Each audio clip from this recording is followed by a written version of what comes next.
Hey everybody, Ace Channel Liam here, and welcome back to my series where I'm going through each of the 8 Pokemon regions and listing my favorite Pokemon from those regions. Of course, this is the final part of the series because we're in the final region that's been announced so far, which is the Galar region. It's a region that's a little bit close to home for me because it's based on the UK, but also it's the region of my favorite Pokemon games of all time. It's definitely official. Sword and Shield are my favorite Pokemon games of all time so far. And not to mention the Pokedex in this region is just absolutely swarming with amazing Pokemon, which has made picking Pokemon for this list really, really hard. Like, the only Pokemon I can think in Galar that I dislike is like Gossifleur, because it's just a basic grass type. Other than that, I pretty much like everything in this region. So long story short, it's going to be really hard to try and round this down to just 10 Pokemon, but I'm gonna try my best. Of course, before we get started, make sure you hit the like button because it helps out the channel massively. Let's go for 500 likes on this video. Hit subscribe if you're new so you never miss any of my content. And don't forget, use code ACE to save yourself some money on G Fuel. Look, this is a lovely new shaker. It seems to be based on a certain coffee brand to tie up with the release of the coffee flavored G Fuel, the French vanilla coffee. I've got Bahama Mama because I'm not a coffee drinker, but this is tasty, mate. Code ACE. Money off. But without further ado, here is my list of my top 10 Galar Pokemon. Number 10, Cramorant.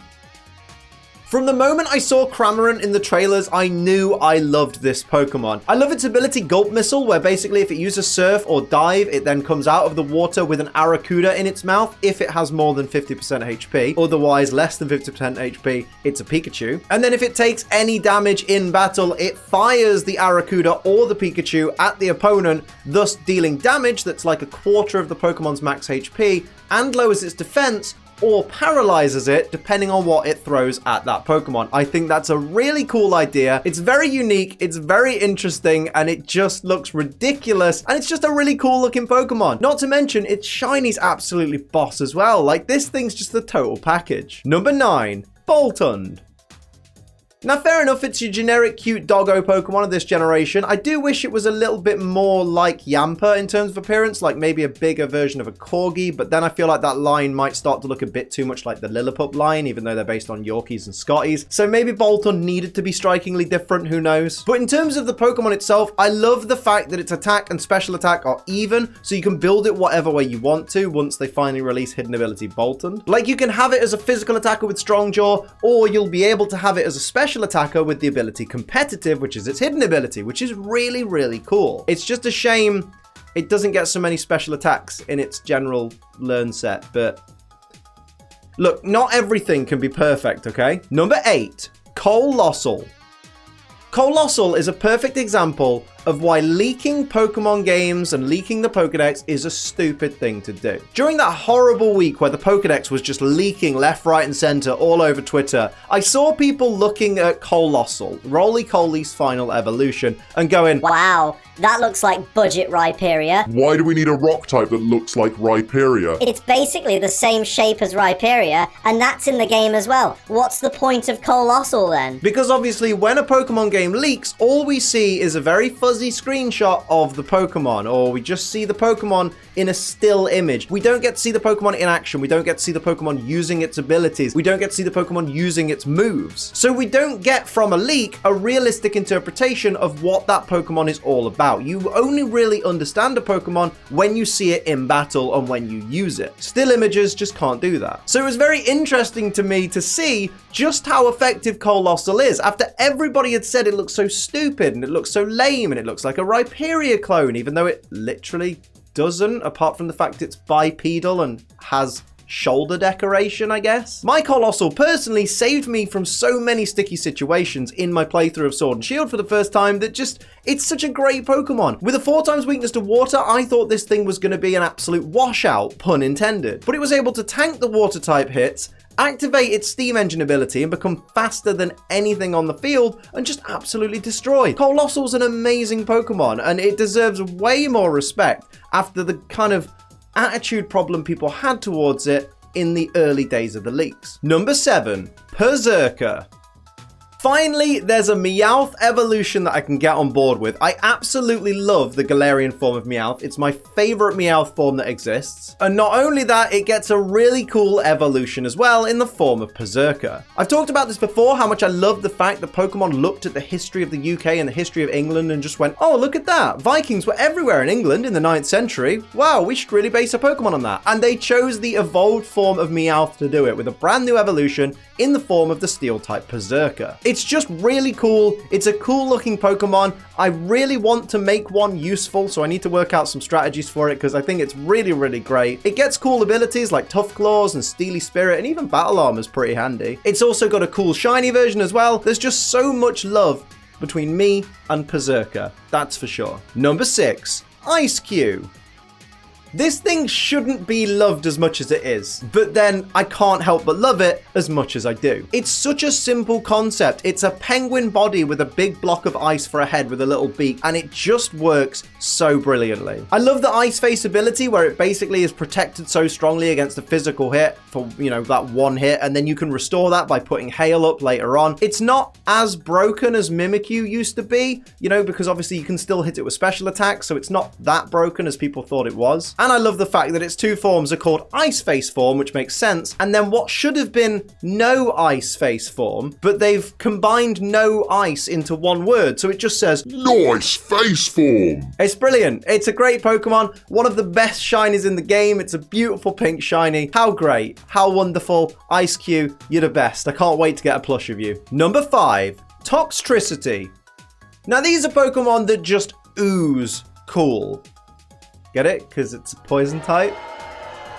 Best joke ever! But genuinely, they are really cool looking Pokemon. And I love the electric and poison typing, even though they're 4 times weak to ground. I just love that type combination. It's one we've been waiting for a very long time. I love the color scheme of the amped form. That's the one I prefer the most because I like the clash between the yellow and the purple. Not really keen on the low-key form because I don't think the blue and the purple works that well together, but I know some people do like it. Another cool thing that was pointed out to me by a lot of people that watched the Tricity form fight, which I didn't notice because I'm not a musician. I don't know these things. It's not something I pay attention to. Amped form Tricity, which is based on the electric guitar, of course, has 6 strings, like 6 organs on the front of its chest that it strums, whereas the low-key form, which is the bass guitar, only has 4. And I never noticed that before, but now I can see it very, very clearly, and that's really, really cool as well. Sorry that I'm not a musician. I'm just a crappy YouTuber. I also love its signature ability, which is Punk Rock, which boosts the power of its sound-based moves by 30% and also reduces the damage it takes from sound-based moves by 50%. I think that's really, really cool. And just overall, I just think it's a really interesting Pokemon, and I think it looks absolutely boss. And maybe because it's kind of shaped a bit like Crash Bandicoot, maybe that's something to do with it as well. I don't know. That might just be me. Number 4, Flapple. Now look, I know that Appleton is objectively the better Pokemon in battle. It's bulkier, it can take more hits, it can last long enough to deal more damage, and Hustle isn't a great hidden ability for anyone, but I love Flapple. Flapple just absolutely works for me. I think it's adorable. I think it's really, really cute. I've said this before, it looks like a baby version of one of the Sin Spawn from Final Fantasy X. Really love that thing. It's grass and dragon, so I'm probably never going to use it because I'm not a big fan of that typing, but something draws me towards this Pokemon and I just can't quite put my finger on it. Not to mention, it and Appleton have the absolute best Gigantamax form. Look how adorable that thing is. Number 3, Inteleon. Now, from the moment I saw Inteleon, I got Gex the Gecko vibes. I know it's a chameleon and not a gecko, but it's a secret agent and a lizard. That's the closest we're getting to Gex in Pokemon as we will ever get. So just give me this, all right? I absolutely love that it goes from the timid crybaby Sobble all the way through to this sassy, intelligent spy of a Pokemon with an amazing hidden ability and an amazing signature move. Its hidden ability, of course, is Sniper, which increases the power of critical hits. So instead of them doing 1.5 times damage, they do 2.25 times damage. And its signature move, Snipe Shot, aside from having an increased critical hit ratio, also ignores the effects of moves like Follow Me or abilities like Storm Drain. It means you're pretty much guaranteed to hit these extra powered critical hits with Snipe Shot on your opponent and just devastate them, which I think is absolutely incredible. And let's just take a moment to appreciate how much of an Austin Powers vibe we get from the shiny version. Number 2, Barraskewda.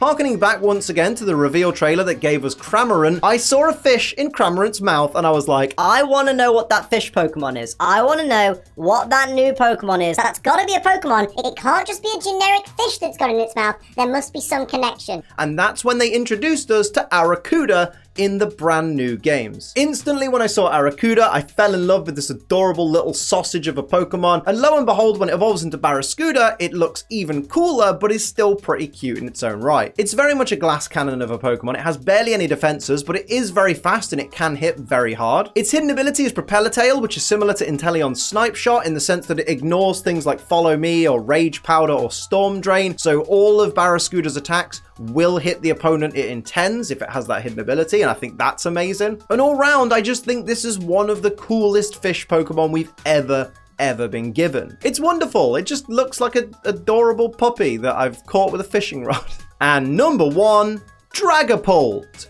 This super fast 142 base power dragon type and ghost type Pokemon might be my favorite pseudo legendary. I'm sorry, Garchomp. I'm really sorry, but I love this thing. It's got that quality that I always look for in a Pokemon where it looks really, really cool. It's got that giant stealth bomber style head that just looks absolutely amazing, but then looks adorable at the same time with its cute little face and the Dreepy that are ready to fire off as dragon darts. It's just a wonderful combination. It also gets cool abilities like Infiltrator and Cursed Body, which can be really, really effective. It's a shame that its move pool isn't better. Like, the only physical ghost type moves it gets are like Phantom Force and Shadow Sneak, which a 2-turn attack and a priority attack that doesn't have a lot of power behind it aren't really ideal for online competitive play. But then I can't really fault its signature move Dragon Darts, which hits both opponents in double battles for 50 base power damage each, or if one of your opponents is a fairy type Pokemon or you're in a single battle, the Dragon Darts will both hit one Pokemon. So having a fairy type out to counter a Dragapult is not always the best idea. I just think it's an absolutely wonderful Pokemon, not to mention the beauty that is its shiny form, which is one of the first shiny Pokemon that I got. I think it was my second shiny Pokemon in Sword and Shield was my shiny Dreepy that I evolved into a Dragapult, and I just absolutely love it. I think it's incredible. It looks great in both color schemes, but the shiny is just absolutely spot on as well. It's a wonderful Pokemon, and do I love it more than Noivern? I don't know yet, but what I can say for certain is that it's absolutely my favorite Pokemon from the Galar region. So that's my list of my top 10 Pokemon from the Galar region. Let me know down in the comments what your favorite Pokemon are from the Galar region. And of course, hit like if you enjoyed the video and subscribe if you're new so you never miss a video. If you want to support the channel like these lovely people down here, do pledge to my Patreon. It's patreon.com/AceTrainerLiam. And of course, use code ACE to save yourself some money on G Fuel. But until next time, I'm Ace Trainer Liam. Keep on training.